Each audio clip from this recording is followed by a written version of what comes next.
Black Rock Shooter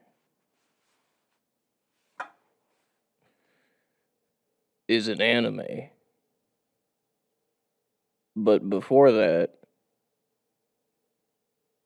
it wasn't. How did that happen? Honestly, I don't remember. I wrote this script 9 months ago and recorded it 4 months ago. I have been ridden with doubts about creating a strictly factual video, and I'm not really sure why I did. That being said, I'm pretty sure this video is like at least 87% accurate. Just don't quote me.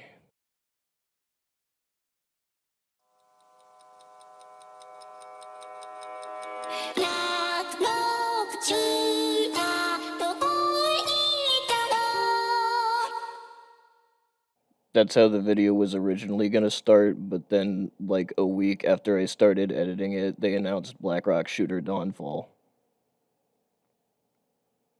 So here we are. Black Rock Shooter is a name that might not ring any bells if you've gotten into anime fairly recently, but back in the early 10s, it was my shit. The anime and OVA had these really weird, abstract plots with a sick aesthetic and character designs, and the series is even one of the earlier examples of pretty good CG coming out of a TV anime. If you know anything about BRS, it's probably the story about how it started as a picture, became a song, and then somehow turned into a whole anime, but there's so much more to that story, as well as a whole lot of other things that are seldom addressed, like the multiple mangas and games, and the fact that every single entry is actually a completely self-contained universe. This story begins way back at the beginning of everything, 2007. Krypton Future Media, having found moderate success with their Vocaloid products but looking to do better, took a different angle in marketing their new voice synthesizer by giving their program a proper name and a face. This turned out to be wildly successful, leading to a huge surge in the popularity of the market, which was previously only aimed at professionals, but was able to gain traction with otakus and indie producers, including one musician known as Ryo. Ryo's second single created with Hatsune Miku, Melt, would almost single-handedly kickstart the Vocaloid phenomenon, to the degree that in the official theme song of Magical Mirai 2017, Sand Planet by Hachi, the Vocaloid scene is referred to as the life born from the Melt sensation. But Ryo had a problem. He hadn't properly gotten permission for the art he used as the background on his Nico Nico upload. When the song went viral, he apologized to the artist, 119, or Hikeshi, who was really cool about the whole thing. And like that, Supercell was born, a doujin music group featuring Ryo's compositions set alongside art and music videos made by its other members. Their next big hit, World Is Mine, would be the introduction to Vocaloid for much of the Western fanbase, and their third, Love Is War, no, not that one, did numbers too. But their fourth hit single is what we're here to talk about. Black Rock Shooter began life as an illustration on the personal blog of artist Huke. He was doing alright for himself as a freelance artist, with his most notable work being official illustrations for a Japanese exclusive version of Metal Gear Solid 3 and an assistant character designer slot on Metal Gear Solid 4. He was posting a series of eye-catching character designs, young girls with white skin, black clothes, huge weapons, and strange names, in his signature painterly ethereal style. Interestingly enough, based on his responses to some of the comments on these pictures, he didn't seem to have any particular story or ideas in mind for them. They were just cool. In spite of this, or maybe because of it, Black Rock Shooter caught the attention of Ryo, and so inspired, he invited Huke to join Supercell, and in June 2008 they released the song and music video, Black Rock Shooter.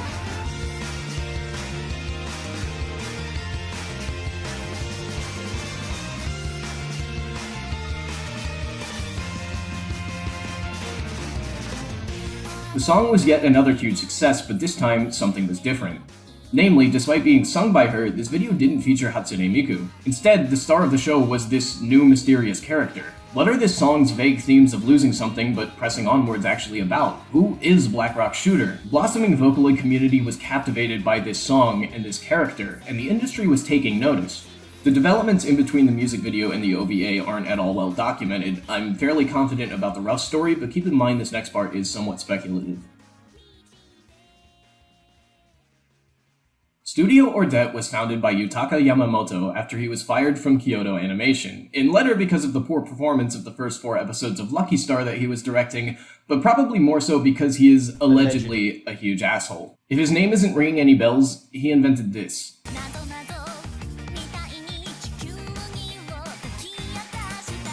It's safe to say he had his finger on the pulse of the anime community. His new studio had some subcontracting work, but it's likely he wanted something to make them stand out. Perhaps Blackrock Shooter looked to him like a great way to cash in on the Vocaloid craze without going through an entire company's legal department to get the rights to Hatsune Miku. Or maybe Krypton just wasn't trying to go down that route. After all, to this day, she's only made a handful of small appearances in anime. In any case, somehow or another, this brand new studio, helmed by an incendiary auteur, recognized the greater potential of Blackrock Shooter in the market, and in July 2010, released the OVA that would really launch Blackrock Shooter into fame.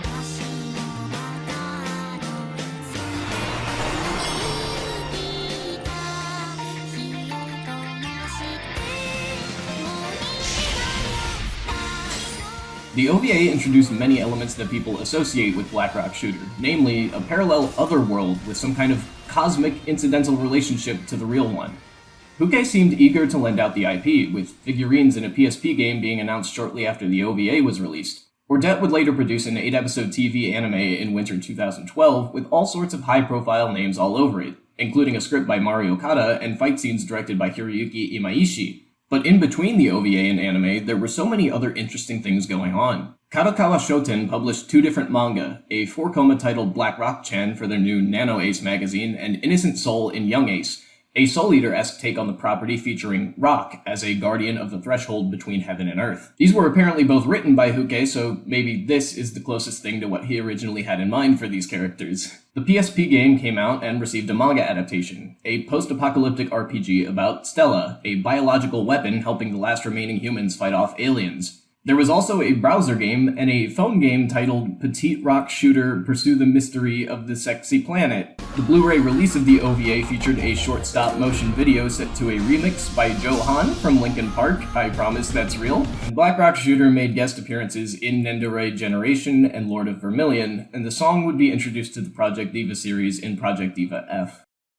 All told, Blackrock Shooter was kind of a huge deal for a good couple of years. Something about the malleable, mysterious nature of the whole affair drew countless artists to create their own interpretations. In many ways, Blackrock Shooter had the same appeal as Hatsune Miku. There was no defined lore, no established character, and anyone was free to create their own world for these striking characters to inhabit. So what happened? Well, the hype just kinda died down. Nothing ever really got as much hype as the music video or OVA. Maybe the OVA and anime together created what felt like the canon for these characters, and the intrigue fell off. There is still potential for a resurgence. Huke is still active and has expressed interest in future projects with the IP. For now, though, it seems it's all said and done.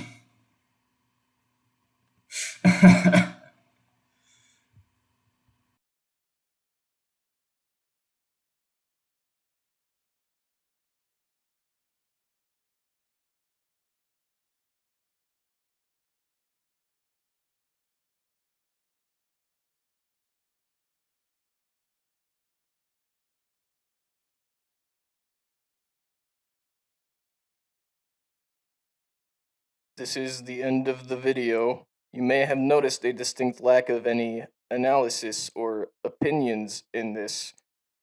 I will reiterate that that was a decision I made on purpose, and I still don't know why, because I think it was dumb, and I'm gonna try to not do it again in the future.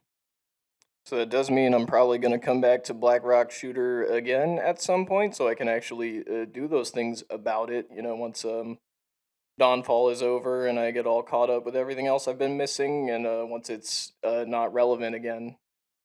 In the meantime, though, what I'm probably gonna try to talk about next is going to be Pretty Cure. Over the past several years, I've been slowly making my way through all of it, and I'm almost done now. And I definitely have analysis and opinions about it. Did I say analysis? You can expect that magnum opus to drop in 2027.